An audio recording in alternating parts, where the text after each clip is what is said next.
Okay, this is on the Wadley job, number 53482, still on 37 by Jason. So what we're doing is we are increasing this trunk line going this way to 20 by 8 instead of a 13 by 8.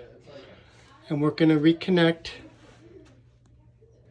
all the heat vents coming off of it but one, the very last one. I'll show you that in a minute. But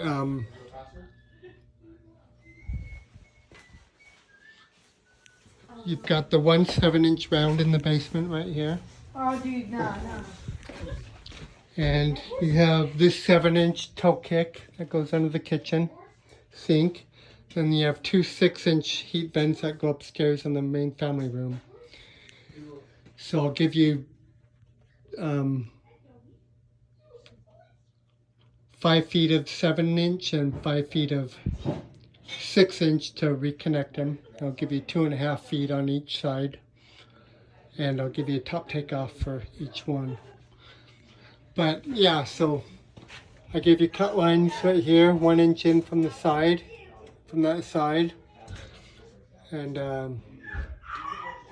I have the top just going up 1 inch up to get to the ceiling. So keep that in mind.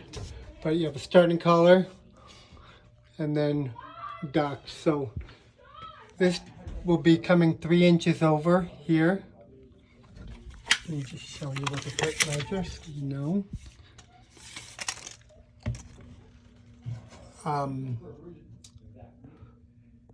3 inches there. So from the gas line, you have almost 5. But anyway, then I'll go down. This here is a return air that it's going into this dead space right here, and they never sealed it off or put in a grill. So I just gave you some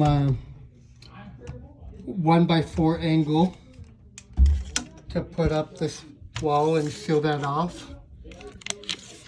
And you may need to adjust this just a little bit, the angle of it, and, for our duct. But otherwise, just seal this, block that off, and put in a 12x12 grill low right there. Okay. So the homeowner's gonna take this ceiling out so you can do this duct. But your duct work is coming off here. So this heat vent coming out the end cap right now goes into the kitchen. You're not going to hook that one back up. I'll show you that.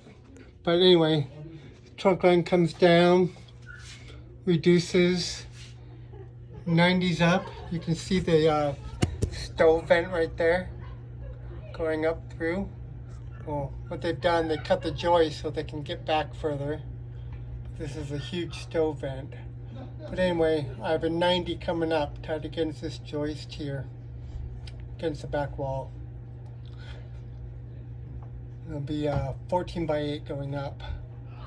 And then it'll offset over 4 inches to get closer to the pipe, because he wants his fur out as little as possible. And then I'll show you upstairs what we're doing there.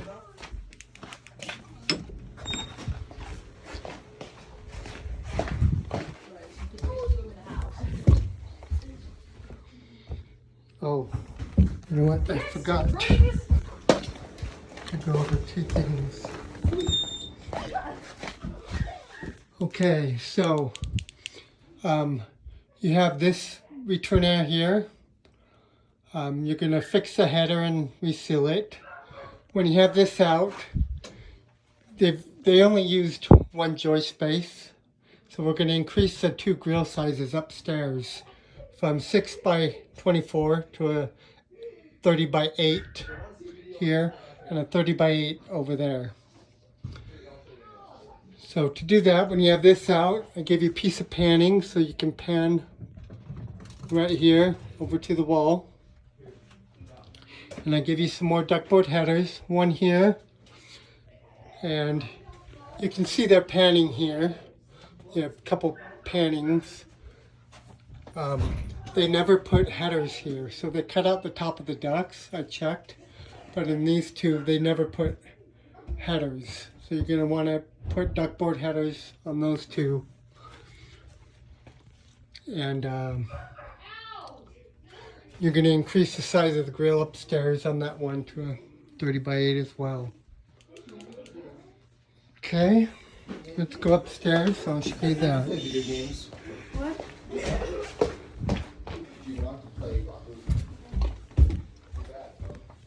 Okay, so this 24 by 6, they're only using one joist space out of it right now, so half of this is probably blanked off. But just, I know your 30, will get you all the way to right there. So just cut it as big as you can. If you have to overhang it just a little bit on the sheetrock, that's fine. And one behind the couch you're gonna upsize. Okay, so here's the pillar where our fireplace flue comes up. He will have this sheetrock out, and but right now we're going to be in here with our duct, in here. So it comes up. What they've done here in the attic here with this fireplace flue is came up right above the sheetrock, and they 45'd this way. Then they 45'd up through the roof. So what we got to do is, I give you a place of duct here to cut to fit, but at 45, going to come up and 45 over in the attic, and get it a 45 as high as you can, so his fur down could be as little as possible.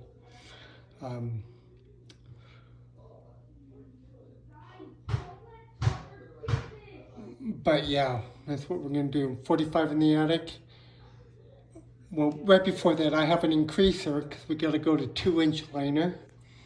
So an increaser, then 45, and then another 45, and then a 30-inch piece with an end cap. Okay. So this addition, it's an addition over the garage. So this is the whole reason we're doing all this work, is to get at least 500 CFM above this garage. So I know the scope says 3 heat vents, but we need more.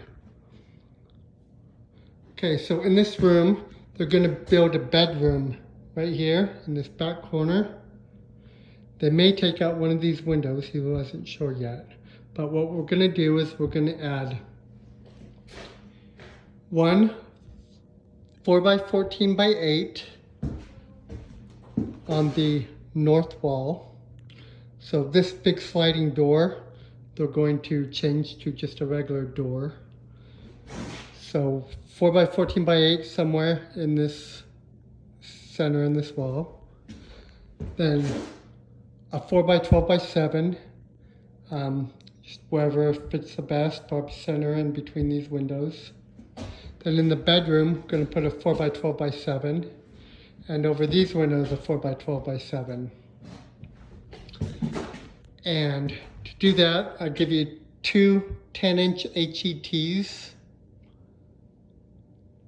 I'm going to go 10-inch flex, 15 feet, and then a Y to 10-7-7Y.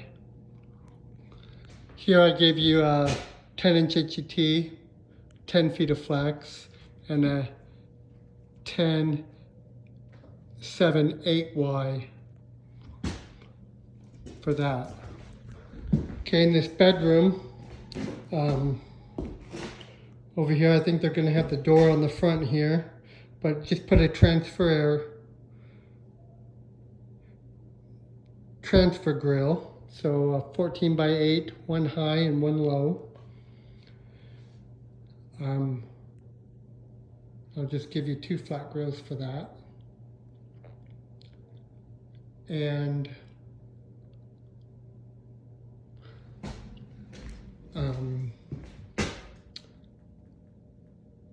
that's it. Thanks.